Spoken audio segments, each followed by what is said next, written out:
क्योंकि भूपेंद्र जी ने ऐसा ही निर्देशित किया है। मेरे को सिर्फ ये बोलना कि आप लोगों को बहुत सारी बधाई, मेरी तरफ से बहुत सारा लाल सलाम।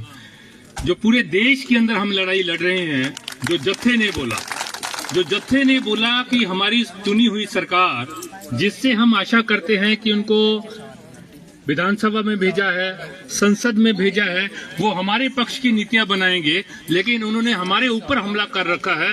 पूरे देश में सीपीआईएम, जो मजदूरों, किसानों, खेत मजदूरों की आम जनता की पार्टी है, उन्होंने पूरे देश के अंदर यह अभियान चलाया हुआ है कि इस लड़ाई के अंदर जनता को कूदना पड़ेगा सड़क के ऊपर।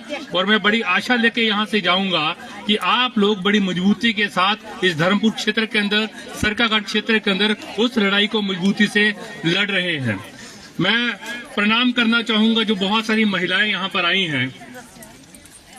देश के बाकी हिस्सों में इतनी मजबूती के साथ महिलाएं लड़ाई में नहीं हैं, और ये बहुत महत्वपूर्ण है कि महिलाएं लड़ाई में हैं, क्योंकि ये जो सारी नीतियां हैं, चाहे आपका बिजली का मीटर है, चाहे मजदूरों के लेबर कोड है, चाहे मनरेगा है, उसका सबसे ज्यादा प्रभाव पड़ना है अगर, तो उसके ऊपर पड़ना है जिसने रसोई का प्रबंधन करना है, जिसको ये पता लगना है कि आटा, दाल, चावल, नमक कहाँ से आना है, जिसने घर का वित्त प्रबंधन करना है, बजट प्रबंधन करना है, उससे शारीरिक और मानसिक दबाव उसके ऊपर पड़ता है, और इसलिए सबसे ज्यादा महत्वपूर्ण हो जाता है वो लड़ाई में है। और मेरा आप लोगों को लाल सलाम कि आप लड़ाई में केवल नहीं है, पर लड़ाई का नेतृत्व कर रहे हैं बड़ी मजबूती से, इसलिए मेरा सलाम आप लोगों को।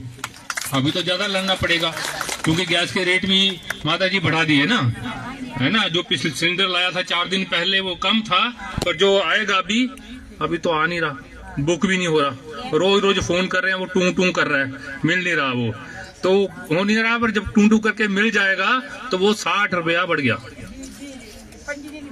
हाँ, तो वो 25 दिन भी नहीं चलता, ऐसा बोल रहे हैं, और वो 60 रुपए बढ़ गया, तो लड़ाई ज्यादा मजबूती के साथ लड़नी पड़ेगी। चलिए, मुझे केवल 2 बातें करनी है, और उसमें से एक बात इसलिए महत्वपूर्ण है, ये कमर भूपेंद्र जी हैं, ये एक बहुत अच्छा काम करते हैं। जैसे अभी फोटो खींच रहे थे ना, तो आपका आंदोलन होता है तो उसकी फोटो फेसबुक पे डालते रहते हैं, तो हमें भी पता चलता रहता है। एक काम आप लोग बड़ा मजबूती के साथ करते हैं, और वो काम है ये जो हमारा हक था, काम का हक, मनरेगा का। जब वहां पर हमें काम नहीं मिलता, आप अर्जी देते हैं, और अर्जी देने के बाद में नहीं मिलता, तो इकट्ठा होकर वहां पे नारे लगाते हैं कि मनरेगा में काम चाहिए, और उनको मजबूर करते हैं काम देने के लिए, फिर काम के वेतन देने के लिए, दिहाड़ी देने के लिए। वो बहुत मजबूती के साथ आप करते हैं, इसलिए मुझे उसकी बात करनी है। हालांकि आप लोगों ने तमाम चर्चा की होगी। पहले हम अर्जी देते थे, फॉर्म भरते थे, और बोलते थे कि 15 दिन में काम देना ही पड़ेगा। क्यों बोलते थे? क्योंकि वो हमारा हक था, वो कानून था। और असल बात तो ये है कि ये लागू भी वहां था जहां पर आप जैसे लोग हैं, जहां पर लड़ रहे थे वहां पर। पूरे हिमाचल में नहीं है, पूरे मंडी में भी नहीं है। मंडी में भी 4-5 जगह पर वहीं पर है जहां पर लोग लड़कर, उनको पता था हक है, वो लड़ते थे, धरना प्रदर्शन करते थे, तो काम मिल जाता था 40 दिन का, 50 दिन का, 60 दिन का, पर वो हक था। हम जाते थे सीओ के पास, बीडीओ के पास, और हम हाथ नहीं फैलाते थे, बोलते थे हमारा हक है, देना पड़ेगा। ये बोलते थे ना, देना पड़ेगा।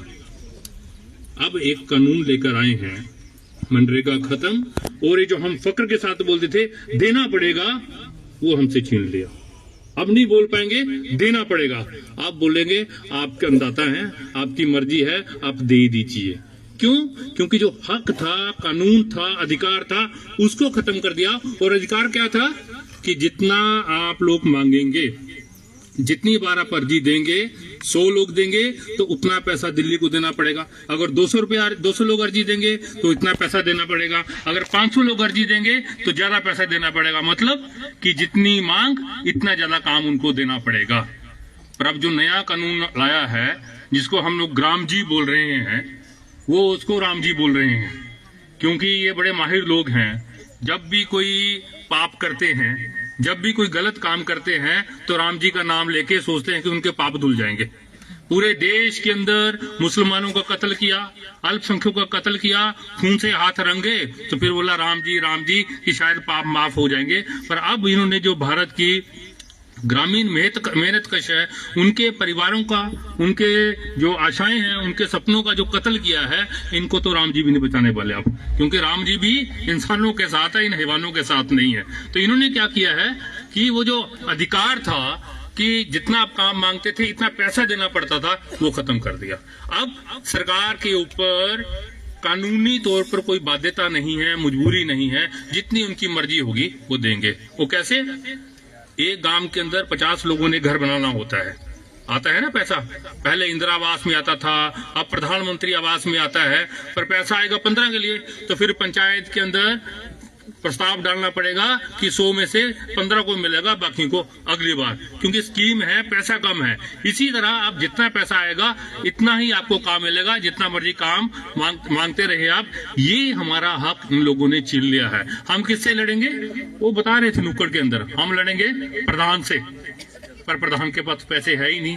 हम ये अपील करने आए हैं कि जब पिछली बार लाया था 2005-6 के अंदर, तब की सरकारों की इच्छा नहीं थी, उनकी भी मर्जी नहीं थी, पर जैसे आप लोग नारे मार रहे हैं, ये लाल झंडा लेके नारे मार रहे हैं, इसी लाल झंडे के लोग चुन के गए संसद के अंदर।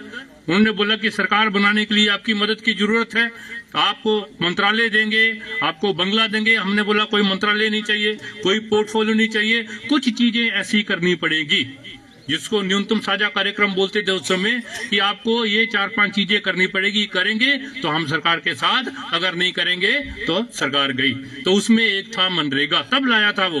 तो मैं सिर्फ इतना बोलना चाह रहा हूं कि जब पिछली बार लाया था, सरकारों की मर्जी से नहीं आया था, आम जनता ने, उनके आंदोलन ने पूरे देश के अंदर काम का अधिकार जत्था चला था, हमने तब भी लाया था।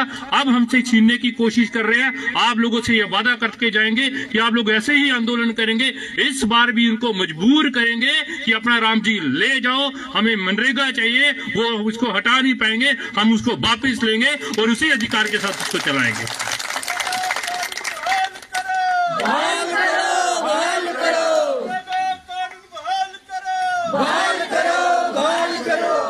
और जो मेरे को अंतिम बात आप लोगों से करनी है, वो तो सबके ऊपर बड़ा हमला है, बहुत बड़ा हमला है। हम तो हिमाचल में रहते हैं, बड़ी मुश्किल से लाइन हमारे घर तक पहुंची थी। हालांकि बिजली उत्पादन करते हैं, आपके तो यहाँ बिजली का बड़ा पुराना पावर हाउस है, हालांकि वो हमारा है कि नहीं वो लोगों को पता ही नहीं है उसके ऊपर, पर हम ऊर्जा बनाते हैं। बड़े गांव के अंदर बल्ब पहुंचा है, लाइट पहुंची है, और बड़ी आशाओं के साथ वहां पे पहुंचाई है कि पूरा बिजलीकरण हो गया हमारे प्रदेश का। पर हमारे जो आंखों के अंदर सपने थे, वो जो बिजली को देखते थे, उसको भी हमारी सरकार खत्म कर रही है। और वो क्या कर रही है? एक नया बिजली का कानून लाए हैं, और वो कानून कुछ नहीं अपने आप में, वो बड़ी जटिलताओं को ना भी समझे। वो ये है कि बिजली पूरी की पूरी निजीकरण। अभी तक तो सरकारी आता था बिजली लगाने, सरकारी आता था उसको डिस्ट्रीब्यूट करने, बिल भी काटने। अब वो सारे का सारा प्राइवेट हाथ के अंदर चला जाएगा। और प्राइवेट का मतलब है कि सब्सिडी सारी चली गई, सब्सिडी चली गई, और अभी तक जो यूनिट का रेट है वो भी बहुत ज्यादा बढ़ जाएगा। तो मैं पीछे भी ये बात कर रहा था कि अभी तो 2 घर के कमरे हैं, तो रात को दोनों में बल्ब जलता है, फिर सोचेंगे कि एक में जलाएं, एक में बंद कर देंगे। फिर ऐसा समय आएगा, क्योंकि उसमें तो ऐसा भी है जैसे फोन के अंदर पहले सर चार्जेस होता था, शाम को 7 से 12 बजे तक रेट ज्यादा आता था, तो हम बोलते थे 12 बजे के बाद रात को बात करेंगे। इसी तरह उसमें सर चार्जेस होंगे। फिर देखेंगे कि खाना बनाएं कि बच्चे की पढ़ाई कराएं, तो बच्चे को बोलेंगे अभी सो जा, रात को 12 बजे के बाद पढ़ाई करना। मतलब कि जो बिजली का अधिकार था वो हमसे अधिकार छीन लिया, और वो केवल मुनाफे के लिए बड़ी बड़ी कंपनियों को दे देंगे। वो जो बिजली विधेयक उसको लेकर आ रहे हैं, ये दूसरा बड़ा हमला है। और मेरे को बड़ी खुशी है, हम हिमाचल से चल के आ रहे हैं यहाँ पर, पिछले जोगिंदर नगर के अंदर भी बता रहे थे कि हिमाचल के अंदर बड़ी मजबूती के साथ यहाँ की सरकार तो ऐसा लग रहा है कि हथियार डाल दिए हैं। हम तो उनसे भी बात कर रहे थे कि ये दिल्ली से जो फतवा जारी किया है वो ना भारत की जनता का फतवा है, ना हमारी हिमाचल की जनता का जनादेश है। जब जनता लड़ रही है तो सरकार को भी खड़ा होना पड़ेगा। वो तो नहीं खड़ी हो रही, लेकिन हमारी जो प्रदेश की जनता है वो मजबूती के साथ उसके खिलाफ खड़ी है और उसके खिलाफ लड़ेगी। ये हम लोग आप लोगों से अपील करने आए हैं। बाकी मुद्दे बोले हैं, मजदूरों के मुद्दे, किसानों के मुद्दे, हमारे राकेश सिंघा है, किसानों के नेता है, वो उसके ऊपर बात करेंगे। नेट शेल के अंदर अंतिम के अंदर में कोई ये बोल रहा है कि ये दरअसल देश की जनता के ऊपर देश के हुक्मरान का हमला है। जिनको चुनकर भेजा था, उन लोगों ने देश की रक्षा करनी थी, अधिकार उनको देने थे, उन्हीं के ऊपर हमला कर दिया है। हमें जनता की जिम्मेवारी है कि जो हमें संविधान हक देता है कि हम वोट डालकर उनका चुनाव करें, वो हमें ये जिम्मेवारी भी देता है कि अगर हमारी चुनी हुई सरकारें हमारे लिए काम नहीं करती है, गलत दिशा की तरफ जाती है, गलत डायरेक्शन की तरफ जाती है, तो हम सड़क के ऊपर उतरें और उनको सही दिशा की तरफ लेके जाएं। यही मकसद है इस जत्थे का, यही मकसद है पूरे देश के अंदर ऐसे जो जत्थे चल रहे हैं कि जनता के अंदर जाकर वो पुराने जमाने में बोलते थे अलख जगाते थे, वो अलख जगा रहे हैं, जनता को लामबंद कर रहे हैं। और अल्टीमेटली 24 मार्च के अंदर दिल्ली के अंदर एक बड़ी रैली करेंगी, बड़ी जमावड़ा करेंगे। वो जो संसद हमारा है, जहां पर हमारी बात कोई नहीं कर रहा, अगर कोई कर रहा है तो वो स्पीकर उसको सस्पेंड कर देता है, बाहर निकाल देता है। पुराने जमाने की तरह राजा रजवाड़ों की तरह संसद को चलाने की कोशिश रहे हैं। वहां पर जाके थोड़ी ही दूरी पे संसद होगा, इतनी जोर से इनकलाब का नारा लगाएंगे कि वो संसद भी हिलेगा और हमारा वहां पे आवाज भी गूंजेगी, और जो आवारा हो गया है उसके ऊपर नकेल भी लगाएंगे। ये अपील मैं आप लोगों से करने आया हूं। और पूरी आशा के साथ, जिस मजबूती के साथ आप लोग अपने आंदोलन को यहाँ पे करते हैं, जिस मजबूती के साथ आप अपने जॉब कार्ड की, मनरेगा के अंदर दिहाड़ी की रक्षा करते हैं, जिस मजबूती के साथ आप लोग अपने मीटर की रक्षा कर रहे हैं, उसी मजबूती के साथ आप लोग दिल्ली के अंदर पहुंचेंगे और जो नीतियां हैं उसको बदलने के लिए काम करेंगे और बड़ी संख्या के अंदर 24 को दिल्ली के अंदर पहुंचेंगे। मैं अपनी बात को खत्म करूंगा।